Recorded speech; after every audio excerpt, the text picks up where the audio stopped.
오늘은 죄 짓지 않으려면 이라는 제목으로 여러분과 은혜를 나누고자 합니다. 죄 안 짓고 살면 얼마나 좋겠습니까?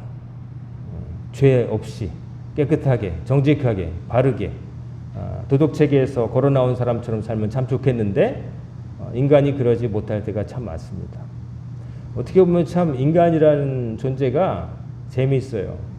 어떨 때는 참 숭고한 부분도 있어요. 남을 위해서 희생하고 고귀한 일을 하는 분들을 보면은 참 인간이라는 존재가 저래서 동물과 다르구나 싶다가도 가끔 또 범죄를 저지르고 도망다니고 뻔뻔한 사람들 보면은 인간이 짐승만도 못하구나 하는 순간을 느낄 때가 있어요. 그래서 극과 극이지만 뭐 이런 극단적인 경우를 제외하고서라도 그 어중간하게 중간에 사는 대다수 사람들은 하루도 몇 번씩 실제로 크고 작은 죄를 범하기도 하고 실제로 범하지는 않지만 마음으로 속으로 은밀하게 마음속에서 해보는 것이죠. 그리고 반성하기도 하고 또 후회하기도 하고 그렇게 살아갑니다. 죄 짓지 않으려면 그러면 그렇다고 해서 그걸 내버려 두고 그냥 그 사람이 그런 거지 하고서 그렇게 살느냐, 또 그렇게 살라고 하나님 말씀하지 않았습니다. 지난주 수요일 날 가인이라고 하는 인물에 대해서 봤지만 가인이라는 사람이 자기 동생을 죽였죠. 인간 사이의 첫 번째 살인은 모르는 사람, 오다 가다 만난 사람, 원수가 아니라 자기 친동생을 형이 죽이는 사건이었습니다. 그때 가인이 하나님을 속일 수 있다는 생각으로 은밀하게 아벨을 죽였죠. 그리고 나서 이제 하나님의 벌을 받아가지고 쫓겨나고 그럴 때 두려워서 가인이 하나님께 자기를 좀 보호해주는 표를 달라고 해서 하나님께서 표를 주어가지고 가인을 죽이는 자는 7분이나 달 것이다. 그래서 에덴의 동쪽 롯 땅에 가서 아들을 또 낳아서 살아간다. 뭐 그런 얘기를 봤습니다. 이처럼 근데 그때 말씀하실 때 가인에게 하나님이 하신 말씀이 죄가 네 발 앞에 엎드려 있을 것이나 너는 죄를 정복하라. 죄를 다스리라. 그런 말씀을 하셨어요. 이 말은 뭐냐면은 죄 짓기 쉬운 함정들이 인간의 주변에 지뢰밭처럼 펼쳐져 있다는 거예요. 없는 것 같지만 있다는 거예요.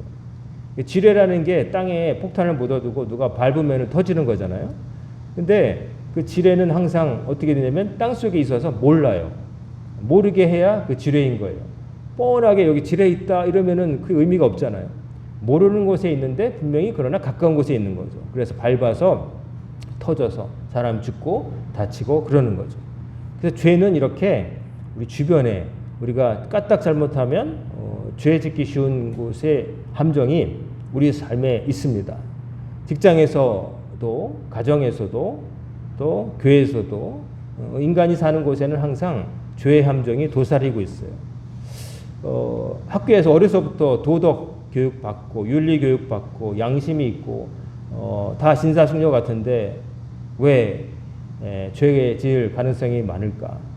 우리가 실은 신사숙녀가 아니거든요. 솔직히 말하면 다 마음속에 꿈틀거리는 욕망이 다 있단 말이죠. 아무리 고귀해 보이는 사람조차도 그 안에는 어떤 식으로든 욕망이 꿈틀거립니다. 하나님 뜻과 반대에 가려고 하는 반대된 곳으로 가려고 하는 힘이 사람에게 있어요. 그래서 그 힘을 마귀가 조종을 합니다. 마귀가 조종합니다. 그래서 밖에서 유혹하고 안에서 문을 따주면 본격적으로 죄짓게 되는 것이죠. 그래서 그런 죄를 우리가 주변에 두고 사는데 그 죄가 한 번 짓는 건 어려울 수 있지만 죄라는 건 한 번 짓고 한 번을 짓게 되면 그 다음 두 번, 세 번 하는 건 너무 쉽다는 거죠. 바늘도둑이 쇠도둑 된다 뭐 그런 말을 하기도 하는데 여기 옆에 스튜디오에 그 어제 무슨 행사가 있어서 그 바람 불어서 만드는 미끄럼틀도 있고 애들이 와서 풍덩풍덩하고 막 어른도 학부모도 그래서 나는 학교 행사거니 아니면 어떤 회사에서 하루 빌려가지고 하는 거니 생각했는데 어제는 없었는데 오늘 보니까 그 어느 다른 지방에 있는 그 전원교회에서 아예 어제부터 와가지고 하루 자고 여기서 전교회인 수련회 겸 예배를 드리고 가는 것 같아요. 현수막을 달아서 알았어요. 근데 어제 비가 보시다시피 억수로 쏟아졌잖아요. 근데 아이들은 너무 좋아하는 거예요. 어차피 그 막 그 미끄럼틀에서 뛰고 그냥 펄쩍펄쩍 뛰고 제가 여기 예배당 저기서 보니까 애들은 입이 여기 걸려 있는 거예요. 막 펄쩍펄쩍 뛰고 난리가 났어요. 근데 반면에 이 길에 다니는 분들은 우산 쓰고 황급하게 그냥 당황해서 막 빨리 가는 사람도 있고 앉아주려고 최선을 다하는 거죠. 자, 동심이기 때문에 그렇게 막 젖는 것일 수도 있지만 왜 저렇게 아이들은 거리낌 없이 비가 펑펑 쏟아지는데도 재미있게 놀 수 있을까? 이미 젖었기 때문이에요. 마른 옷 입고 처음 나왔으면 그렇게 못해요. 왜냐하면 그 젖으면 안 되니까요. 근데 이미 젖었기 때문에 땀에 젖으나 물에 젖으나 비에 젖으나 걔들한테는 똑같은 거라고. 그러니까 차라리 좋죠. 해도 가려져 있고 밑에도 물, 위에도 물, 그냥 비누만 이렇게 칠하면 샤워 될 것 같은 막 옥수로 쏟아지고 여기 또 남양주가 공기도 좋고 물도 깨끗하거든요. 그래서 어제 정말 비 옥수로 쏟아지는데 번개 안 쳤으니까 번개 쳤으면 들어갔겠지만 번개 안 치니까 쟤들은 그냥 하루 종일 지치지도 않고 이렇게 재밌게 노는 걸 봤어요. 자, 우리가 죄 짓는 것도 그래요. 죄를 지어서 점점 죄의 색깔에 물들게 되면 나중에는 두려움이 사라져요. 속된 말로 이미 버린 몸이라는 생각하는 거죠. 처음에 집에서 나올 때 하얀 바지를 입고 나오면은 사람들이 조심해요. 어디 흙 묻은 데 안 앉아요. 식당 가서도 아주머니 이거 앞치마 주세요. 이래가지고 다 감싸죠. 근데 만약에 그렇게 조심했는데 예기치 않게 그냥 뭘 쏟아가지고 바지가 그냥 지저분하게 돼버렸어요. 자, 그 다음부터는 그 사람이 그렇게 조심할까요? 그렇게 잘 안 해요. 왜냐하면 이미 더러워졌기 때문에 어차피 빨 거야 라고 생각하면은 사람의 태도가 달라져요. 아주 깨끗할 때는 그걸 지키려고 하는 마음이 있어요. 근데 이미 먹물 튀고 더럽고 김치 국물 튀면은 그 다음부터는 두려운 게 없어져요. 이미 이렇게 됐는데 어차피 빨아야 돼, 세탁소 갖다 줘야 돼, 이런 생각을 하게 되면. 그러니까 사람이라는 게 그래요. 죄를 안 지으려고 애쓰고 자기 삶을 좀 잘 보존하려고 애쓰는 단계에서 한번 실수를 하거나 뭔가에서 내가 어그러지고 망가지게 되면은 그 다음부터는 막 살기 쉬워요. 전과 1범이 되기 어렵지 2범, 3범은 쉬운 거예요. 그렇잖아요. 이미 내가 전과자인데 전과가 없을 때는 한 번 생기면 나 어떡하지? 이러지만 이미 어떡하다가 1범이 되면 2범 되는 거는 1범이나 2범이나 사람들이 똑같이 보지 않겠어? 이런 생각하는 거죠. 사람이니까 그래요. 그때라도 멈춰야 되는데 이 죄라는 것의 속성이 이렇게 한번 물들면 이게 확산돼요. 그리고 무감각해져요. 그렇게 처음에는 한 번 했을 때도 양심의 가책을 누리던 사람이 그 다음부터는 막 아무 수를 안 지게 되는 거죠. 제가 대학 다닐 때 저희 과 학생 과 대표 하면서 나중에 그 운동권 좀 그쪽에 좀 푹 담가가지고 총학생까지 된 친구가 있는데 나중에는 기자가 됐어요. 근데 그 친구가 과 대표 됐을 때 이제 데모 나가기 전에 우리 같은 과 우리 학우들을 데리고 이렇게 앞에 서서 한 말이 아직도 기억이 나요. 그 친구 한 말이 뭐냐면 양심에 관한 이야기였는데 자기도 어디서 책에서 봤대나 아니면 들었대나 하는 거죠. 사람의 양심이 무슨 꼴인지 아냐는 거예요, 갑자기. 그래서 귀가 쫑긋해졌죠. 제가 무슨 말을 하려고 하나. 사람의 양심이라는 게 만져지는 사물도 아닌데 무슨 꼴인 줄 아냐고 그러길래. 그 무슨 꼴이냐고 그랬더니 별꼴이래요. 그래서 얘가 시답지 않은 농담하려나 보다. 별꼴이다. 그러더니 진짜로 칠판에다가 별 모양을 이렇게 그리더라고요. 오각형에. 별 모양 그러더니 그 양심이 그게 별 모양인데 사람 가슴 속에 이렇게 박혀 있다는 거예요. 근데 그게 웃긴 게 뭐냐면은 양심에 가책되는 일을 하면은 이렇게 한 바퀴 돈대요.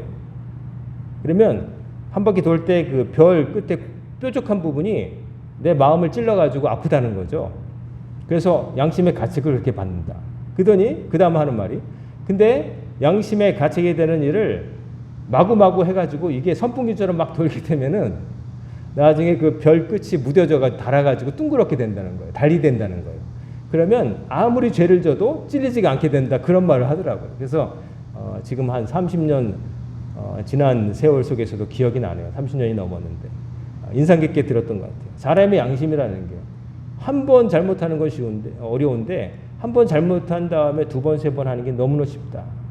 그래서 처음 한 번을 잘 지키는 게 중요한 거죠. 하지만 우리가 완벽하지 않기 때문에 그때라도 멈춰야 되는데 그런 생각을 잘 못해요. 멈춰야 돼요. 근데 그 멈추려면 어떻게 해야 되느냐? 우리의 의지가 일단 필요하죠. 내가 이러면 안 되지. 하나님께서 모든 사람들에게 넣어주신 양심이라고 하는 신앙 이전에 양심이라고 하는 그 부분이 있어요. 그래서 그 양심이라는 게 있어서 교회 다니지 않더라도 뭐 특정한 종교를 갖지 않더라도 사람들이 이러면 안 되지 하는 선이 있잖아요. 사회적으로. 그러면 안 되지. 예를 들어서 노인 어른분이 넘어져 계신데 그냥 모르고 지나가면 안 되지. 이렇게 드려야지. 이런 마음. 맹자가 말한 것처럼 어린아이가 물속으로 들어가는데 뭐 우리 애 아니니까 하고 가만히 있는 게 아니라 사람이라면 가가지고 구해주고 싶은 불쌍히 여기는 마음. 이제 사람 마음에 있다는 거죠. 그런 게 있어요. 그래서 그런 것으로 자기를 죄짓지 않고 살 수도 있죠. 하지만 문제는 그 인간의 양심이라고 하는 것도 별꼴이라서 아까처럼 막 잘못하다 보면 나중에 무뎌져요. 양심이라는 게 무감각해가지고 이래도 돼. 처음에는 이러면 안 되지 하다가 이 정도는 이러다가 그 헐거워져가지고 나쁜 짓을 해도 그건 허용되는 일로 삼기가 쉽다는 거죠. 그리고 양심이라는 것도 사람마다 똑같은 게 아니에요. 어떤 사람의 양심의 기준과 저 사람의 양심의 기준이 다를 수 있어요. 어떤 사람은 남의 것은 요만큼도 내 것 아니다 하고 철저하게 선을 긋는 반면에 어떤 사람은 필요하면 써도 되지 뭐 이런 식으로 그냥 나중에 쓰고서 갖다 놓으면 되지. 갖다 놓으면 좀 다행인데 그냥 가져가도 되지. 내 거 삼아도 되지. 뭐 필요한 사람이 쓰는 사람이 임자 아니야. 이런 생각할 수도 있는 거죠. 요즘은 안 그런지 모르겠지만 얼마 전에 보니까 목욕탕 남탕과 여탕의 그 남자 목욕탕은 수건을 별도의 요금 없이 그냥 비치한 거 쓰고 뭐 그러거든요. 근데 여성은 어디서 돈을 받았나 봐요. 수건 하나 쓸 때마다 얼마 사용료를. 그래가지고 그게 성차별이다 해가지고 문제가 됐다고 해서 아직도 이런가 그랬어요. 남자들은 가져가면 오히려 두고 와요. 자기 집에서 갖고 간 것도 샴푸도 두고 오고 그 두고 오는 거예요. 집에서 갖고 간 것도 두고 오는데 여자들은 갖고 온다는 거예요. 옛날에 그랬다는 거죠. 목욕탕 수건 좋으네 하면 가져온다는 거예요. 비누도 가져온다 그러고 막 이랬다는 거죠. 요즘은 그런 사람이 있을까 싶지만 어쨌든 그래서 사람마다 그 양심의 수준도 달라요. 그렇기 때문에 양심에만 맡겨두기는 그게 보편적이지도 않고 또 약해요. 사람의 양심이라는 게 그렇게 강하지가 못해서 때로는 주어진 환경에 타협하고 또 이런 어쩔 수 없어 뭐 이런 식으로 이제 자기 행동을 정당화하기도 하죠. 그렇기 때문에 양심만은 불가능해요. 그럼 뭐가 필요할까? 죄짓지 않으려면. 오늘 읽어드린 요셉 이야기는 너무나 잘 아시잖아요. 요셉이 아버지 야곱의 총애를 받았어요. 총애를 넘어서 편애를 받았어요. 자기가 원래 사랑했던 여인 라헬이 낳은 아들이기 때문에 자기가 원치 않았던 다른 아내 레아가 낳은 아들과 다르게 대했던 것 같아요. 부모가 그러면 안 되는데 야곱은 그랬어요. 그래서 다른 형제들이 입지 않는 화려한 옷을 입혔어요. 그러니까 다른 형제들이 차별받으니까 기분 나쁘죠. 누구라도 그럴 거예요. 그리고 요셉에게 시킨 일이 뭐냐면 형들이 아버지가 시킨 일 잘하고 있는지 아니면 땡땡이 치는지 그거 보고 나에게 보고해라 이런 일 맡겼어요. 미움받기 딱 좋은 일이죠. 총애를 받는 데다가 자기들이 잘못한 것을 고해 바치는 일을 시켰으니 미움받기 딱 좋은 일을 시킨 거예요. 아버지가. 그래가지고 결국 어떤 일이 터집니까? 형제들이 죽이려고 하다가 차마 르우벤과 유다가 그래도 야 죽이면 어떡하냐. 구덩이에 빠지자. 그리고 또 이러다가 죽이는 것보다는 노예로 팔자. 그래가지고 우여곡절 끝에 요셉이 이집트에 가서 갑자기 사랑받던 아들에서 천도꾸러기 노예가 돼버리잖아요. 그래서 팔려간 곳이 애굽의 왕 파라오의 시위대장, 경호실장에 해당하는 그런 장군집에 팔려가는 거예요. 노예로 갔는데 요셉이 일을 잘했나 봐요. 일머리가 있었나 봐요. 한마디로. 하는 일마다 잘 돼요. 그래가지고 보디발 장군이 많은 노예가 집에 있었겠지만 이놈 똑똑하네? 더 보다 보니까 어떤 감탄을 하냐면 제가 하는 일보다 잘 되는 걸 보니까 제가 믿는 신이 돕나보다 이렇게 인정하기까지 이랬다는 거예요. 그래서 순식간에 가정 총무라고 하는 높은 자리에 이르게 됩니다. 그러니까 그 집안 하인 중에 1등. 우리 재벌 드라마 보면 재벌가에서 집사라고 하는 누가 모든 거 관리하고 일정 관리하고 온갖 일 하는 사람 있잖아요. 그런 사람처럼 된 거죠. 그래가지고 거기 가서 흔한 말로 팔자가 좀 피는가 싶었는데 호사다마라고 이제 문제가 생기는 거죠. 뭐가 생기냐면 보디발 장군의 아내가 있었던 거죠. 아내가 있었는데 이 요셉을 이성으로 대한 거예요. 일도 잘하고 똑똑하고 용모도 훌륭했다고 그래요. 그러니까 아마 보디발 장군의 아내가 이제 딴 마음을 품은 거죠. 근데 마음만 품은 게 아니라 결국 실행에 옮깁니다. 눈짓을 하면서 추파를 던지면서 나중에는 아주 노골적으로 자기랑 육체 관계를 맺자고 동침하자고 유혹했다는 거예요. 자, 이런 일이 아주 특별한 일일까? 근데 실은 그런 일들이 우리 사회에서 벌어지는 다양한 일 중에 하나예요. 쉬쉬하고 말 안 하지만 그럴 수 있는 그런 일이 옳다는 게 아니라 그런 일이 벌어지기 쉬운 세상이에요. 항상 24시간 부부가 같이 다니는 거 아니잖아요. 각기 회사 나가고 가정에 있고 무슨 모임에 나가고 따로 자기만 다른 데도 있고 뭐 그렇잖아요. 요즘 뭐 동호회 이제 취미가 같아서 하는 동호회 많이 돼 있죠. 그래가지고 요즘은 런닝 동호회가 좀 유행이랍니다.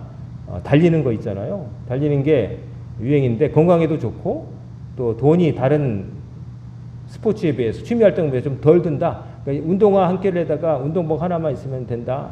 그렇지만 사실은 그것도 하려면은 장비 갖춘다고 하면은 그 고가의 스마트워치, 런닝 기록하는 시계에다가 또 귀에는 뭐 아이폰이나 기타 뭐 골전도 뭐 끼고 또 옷도 습기에 잘 날아가고 잘 쓸림이 없는 그런 무솔기의 옷을 입고 뭐 그러면 몇 백만 원 들어요. 그렇지만 그런 거 안 하고 그냥 싸구려 입어도 돼요. 어쨌든 그 동호회가 있고요. 그 다음에 여기 보면은 여기 화도 배드민턴 동호회. 동호회에 들어가기 쉽지 않아요. 그 실력이 되지 않으면 일단 받아주지 않아요.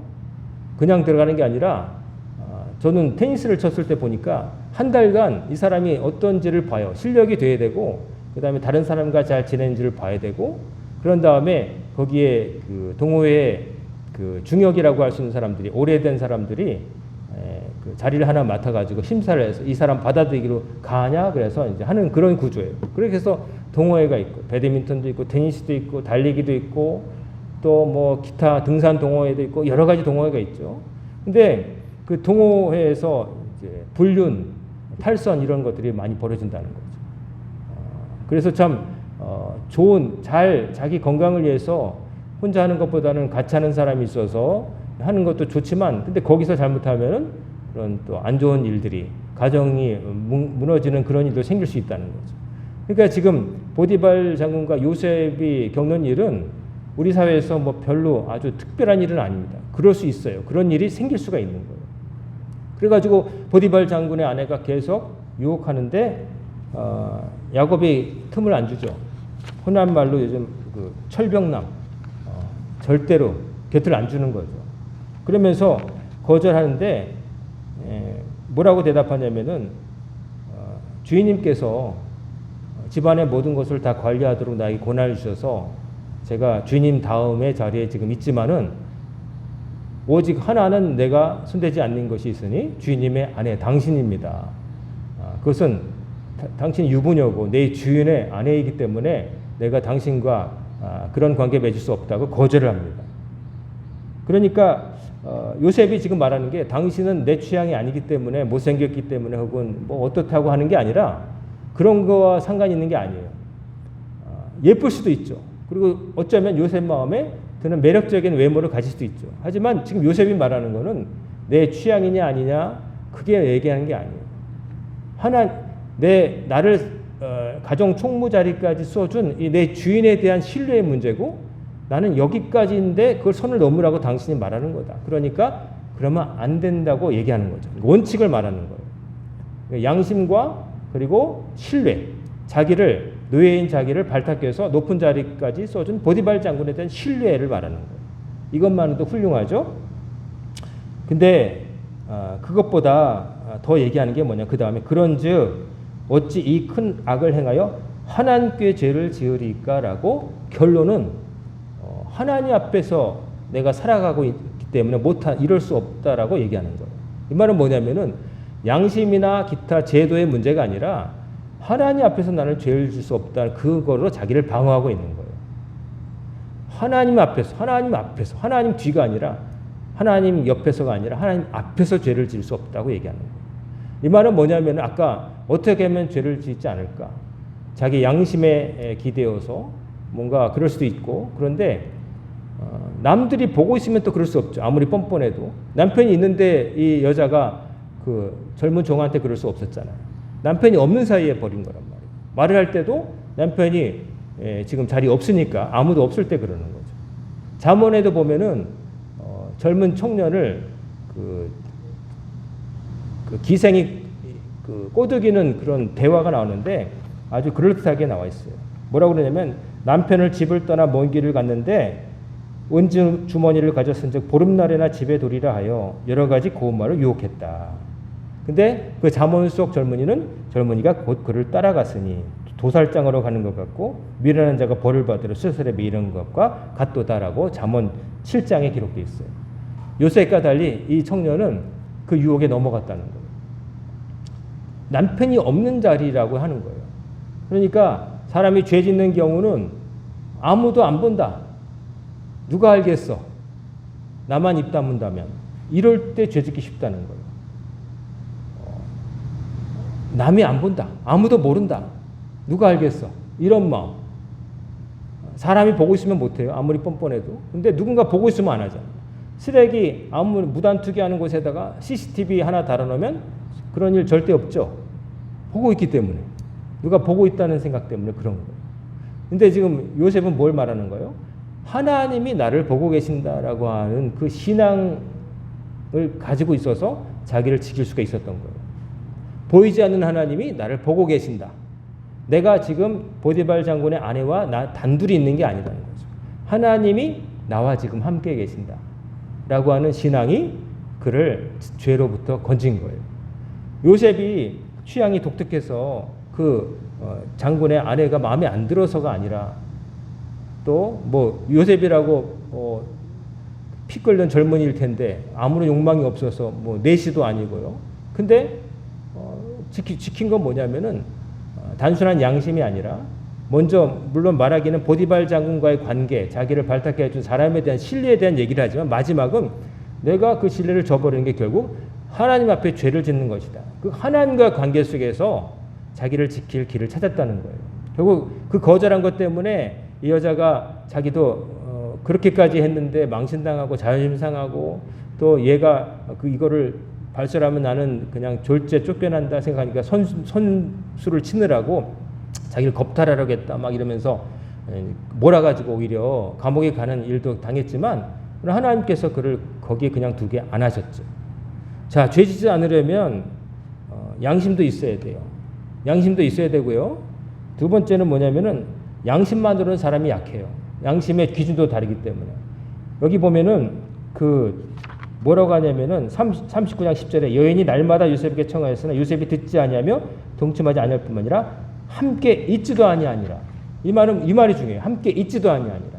그 보디발 장군은 일을 하면서 그 집에 머물잖아요. 근데 가급적 최대한 그 여인과 단둘이 마주치는 상황을 안 만들었다는 거예요. 죄를 범하기 쉬운 상황 속에 자기를 집어넣지 않았다는 거예요. 왜냐하면 이 말이 중요한 게 뭐냐면 자기도 그 죄 짓기 쉬운 상황 속에 빠지면 자기도 어떻게 될지 모른다는 거예요. 그걸 알고 있기 때문에 단둘이 있는 상황을 만들지 않으려고 했다는 거예요. 그게 중요해요. 사람들이 사고를 당하지 않게 하려면요. 사람들이 똑똑하게 자기 발을 잘 살펴야 되지만 사고 당할 거기에다가 경고파를 달아두거나 아니면 그 길로 안 가도록 딴 길로 길을 내버리면 돼요. 제도적으로. 그러니까 사람들이 죄 짓기 쉬운 상황을 안 만드는 것도 중요해요. 왜냐하면 사람들이 그 상황에 빠지면 넘어지기 쉬우니까, 쉽게 말하면 돌뿌리가 이렇게 있으면 돌뿌리를 잘 보고 다니면 되지 이렇게 말할 수 있지만 못 보는 사람도 있는 거예요. 눈이 나쁘거나 혹은 딴 생각하거나 핸드폰 보거나. 그러니까 제일 그 다음 종은 뭐냐면 그 돌뿌리를 빼거나 아니면 돌뿌리 있는 자리에 길을 막고 우회로를 내는 거예요. 그러면 사람들이 안 넘어지겠죠. 하지만 그렇게 해도 또 딴 곳에 있는 돌뿌리에 넘어질 가능성은 또 있는 거예요, 사람은. 그렇기 때문에 양심적으로도 자기가 바로 서야 되겠지만 그런 상황을 안 만드는 거, 그게 중요한 거예요. 제가 부목사로 있을 때 그 해마다 사순절이 되면은 사순절 특별 새벽 기도라고 해서 여기 테이블을 놓고서 네 분을 교구별로 뽑아가지고 새벽에 창세기부터 이제 끝까지 일정 구간을 이제 연습해가지고 낭독을 합니다. 그 낭독해서 이제 하면은 다른 분들은 그걸 듣는 거예요. 이렇게 교구별로 앉아가지고 듣는데 그날 출석을 하시면 우리 부교역자들이 앞에 있다가 그 요만한 카드를 하나씩 다 참여한 분들 봤는데 거기다가 스티커를 찍게 돼 있어요. 오늘 오셨다. 그래가지고 40일을 개근하시면 나중에 작은 뭐 대단한 건 아니지만 성경책이나 혹은 기타 선물을 드렸어요. 그러면 그 뭐 대단한 거 아니지만 그래도 40일을 내가 새벽 제단을 안 하던 사람들 그때만큼은 와서 내가 했다 하는 성취감이 있어서 많이들 참여하는데 어쩌다가 깜빡해가지고 못 오는 날도 있잖아요. 하루 빠져. 근데 제가 했던 교회에서 하루가 빠져도 진짜 안 봐줍니다. 하루가 빠져도 객은 아닌 건 아닌 거예요. 아차상 없어요. 그렇기 때문에 정말 열심히들 하려고 하는데 그러다가 하루 빠지면 좀 안타깝죠. 찍어드릴 때 우리가 보면 아이고 오늘까지 다 했는데 하루 언젠가 빠진 게 있는 거예요. 그러면 마음에 그냥 찍어주고 싶어요. 너무 아까워서. 하지만 안 하죠. 근데 이제 그렇게 해서 이렇게 하는데 해마다 그 스티커에 이 카드도 바꾸지만 색깔을 바꿔요. 색깔을 바꿔가지고 모양을 바꾸는 색깔을 바꿔요. 그래서 이제 어느 생각 아니 뭐 스티커 뭐 십자가 있고 그냥 똑같은 걸로 해서 그냥 해마다 이렇게 드리면 되지 않나? 그랬더니 그 담임 목사님 그 전년도 스티커를 갖고 있다가 자기가 빠졌을 때 슬쩍 찍는 사람이 있을 수도 있기 때문에 그러신다는 거예요. 그래서 제가 성도들이 수준이 속으로 이렇게 생각을 하고 이게 너무한 거 아닌가? 좀 그런 분은 우리 교회는 없을 것 같은데 라고 생각했었어요. 했었는데 나중에 아까 말한 대로 하루 빠진 것 같은 분들 이제 경우에 마지막에 그날 깜빡 잊고 못 받았다라고 하는 한두 분, 몇 명이 생겨요. 그러면 정말 선명하게 내 교구니까 그분은 그날 맞아 기억나는 경우도 있지만 사실 그게 맞나 아니나 참 의심스러울 때도 가끔 있었어요. 근데 이제 그걸 보면서 유혹에 빠지지 않도록 아예 색깔이 달리면 전년도에 이렇게 갖고 있다가 붙이는 일을 할 수가 없잖아요. 아예 색깔이 달려버리니까. 죄 지을 상황을 안 만들게 하시려고 거기까지 신경 쓰는구나. 그 생각을 하고 옳거니 했어요. 별거 아닌 것 같아요. 성도들을 무시하는 것 같지만 무시하는 게 아니라 사람이라는 게 그런 거예요. 그럴 수 있어요. 아무런 안 그럴 것 같지만 그럴 수 있다는 말이죠. 다는 그렇지 않더라도 한두 명은 그럴 수 있다는 거예요. 그래서 아예 가급적이면 사람들이 죄 지을 환경을 안 만들어주는 것도 중요한 거예요. 그러니까 위험한 공사 구간을 안 만들거나 안 다니게 해주는 게 이 도로, 이 시에 해야 할 일 중에 하나인 거죠. 눈 잘 보고 다니세요. 왜 안 똑바로 보고 다니세요? 이렇게 윽박만 지를 게 아니라 그런 길로 안 다니도록 길을 내는 것도 중요한 거란 말이에요. 근데 이걸로도 다 안 된다는 거죠. 아까 말씀드린 대로 전 국토가 다 그렇게 안전판으로 뒤집을 수는 없고 우리의 양심이라는 게 그러니까 죄 짓지 않으려면 뭐가 필요하냐? 하나님이 나와 늘 함께 계신다고 하는 신앙이 필요하다는 거예요. 하나님이 나와 계시다. 그냥 외로우니까 옆에 계시는 게 아니라 나를 도와주시기도 하고 내 일거수일투족을 다 보시는 분이 나와 늘 함께 계신다고 하는 하나님을 의식하는 그 마음이 없으면은 사람은 늘 유혹에 빠지기 쉽고 죄 짓게 된다는 거. 죄 짓려고 일부러 애쓰지 않아도 인간은 좋은 습관은 들으려고 애써도 나쁜 습관은 안 써도 잘 돼요.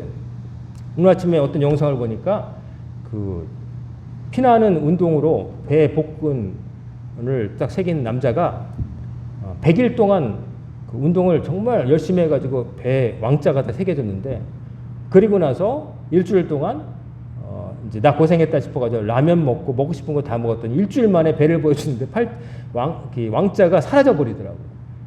그거 하나 만드는데 100일이 걸리는데 없애는 데는 그냥 일주일, 그냥 라면 먹고 싶고 그러니까 그냥 없어지더라고. 그러니까 사람이 그래요.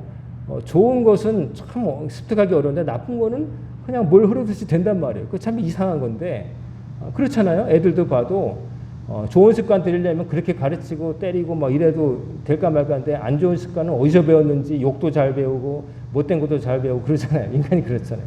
그렇기 때문에 인간의 양심에만 맡겨둘 수도 없고 제도적인 장치에만 맡겨둘 수 없고, 내가 어딜 가든지 나를 지키려면은 하나님이 정말 나와 함께 계시다는 걸 알아야 되고 믿어야 되는 거예요. 어느 누구도 자유롭지 않아요. 하나님이 CCTV 하나만 있어도 뻔뻔하지 않아 하면서 우리가 가끔 혼자 있을 때 뻔뻔하게 생각하고 죄를 범하기도 하는 건 그 하나님은 CCTV보다도 의식하지 않는 거죠. 믿는다고 하지만 실은 사람들이 보고 있으면 움찔하면서 하나님이 보고 계실 것을 사실은 모르고 사는 거죠. 그러니까 우리가 믿음이라고 할 때 진짜 믿음이라는 게 어디서 드러나느냐? 하나님이 나와 정말 함께 계신다고 하는 그 믿음이 정말 있어야 내가 하나님 사람답게 살 수 있다는 거예요. 양심이 고고해서 제도적으로 죄질 길이 다 막혀 있어서가 아니라 하나님을 정말 믿는 믿음이 있을 때 내가 죄짓지 않고 나를 지킬 수가 있는 거예요. 이러면 안 되죠 하나님 하고 하나님 옆에 계신 듯 한번 여쭤보세요. 어떤 갈등이 있을 때 이거를 내가 이렇게 하고 싶은데 하나님 이래도 될까요? 여러분이 여쭈면은 답이 나올 거예요. 그동안 신앙생활 하신 날짜들이 얼마나 많이 되는데 성경에 하나님이 뭐라고 하실지 답이 다 있어요. 그러니까 몰라서 못한다기보다는 알면서도 안 하거나 알지만은 하나님께 여쭙지 않는 거예요. 하나님을 거치지 않는 거예요. 성도 여러분, 우리가 예수 믿으면서 적어도 저 바깥에 있는 사람들보다는 의로워야 되잖아요. 예수님께서 말씀하시기를 너희 의가 바리새인보다 못하면은 너희들 천국 못 간다 라고 말씀하셨어요. 하나님을 모르는 사람보다도 못하면 안 되는 거예요.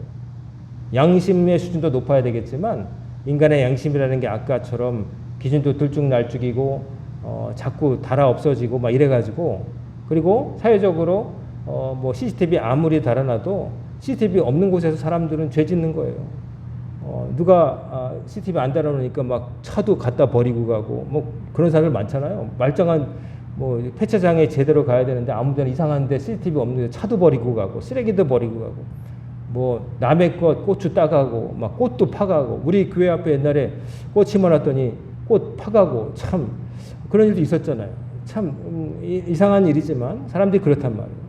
하나님께서 적어도 하나님을 믿는다고 고백하는 우리들은 하나님이 정말 살아계시고 보고 계시고 나와 함께 하심을 알고 믿으며 살아야 될 줄로 믿습니다. 여러분이 무슨 일 하든지 한 번만 1초만 멈칫하고 하나님 이래도 괜찮을까요? 하고 하나님 옆에 계신 분 한번 쳐다보고 하면은 여러분 죄로부터 여러분을 많이 지킬 수 있을 거예요. 그리고 할 수만 있다면 하나님의 뜻이 여러분의 생각과 거의 일치된 단계가 되어서 구태여 여쭙지 않아도 이러면 안 되지라고 단호하게 할 수 있으면 좋겠지만, 그게 어렵다면은 문득 선택하고 행동하기 전에 하나님께 여쭤보세요. 입을 열어서 아무도 없으면 하나님 이래도 될까요? 하고 생각해 보세요. 그러면 하나님이 야 그건 말도 안 되지 혹은 그건 괜찮아 라고 답을 주실 줄로 알아요. 오늘도 여러분 참석하셨습니다. 예배 참석하셨습니다. 죄 짓지 않는 한번 이번 일주일 예배당 오늘 예배 마치면서 죄 짓지 않으려고 한번 애써봐요. 한번 그래서 이번 한 주간이라도 죄 짓고 싶은 생각은 막을 수 없지만 죄 짓고 싶을 때 하나님 이래도 될까요? 안 되지 하고 답이 나오면 멈추면 되는 거예요.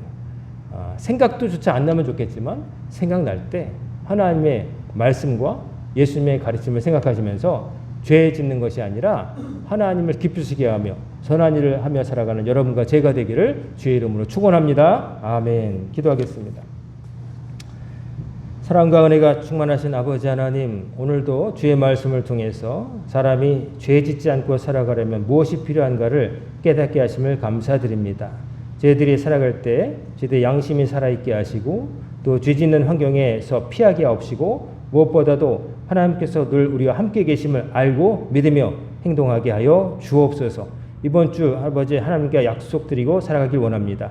무슨 일을 하든지 어떤 사람을 만나든지 하나님께 한번 걸음을 멈추고 여쭙고 허락받고 선택할 수 있도록 인도하여 주옵소서.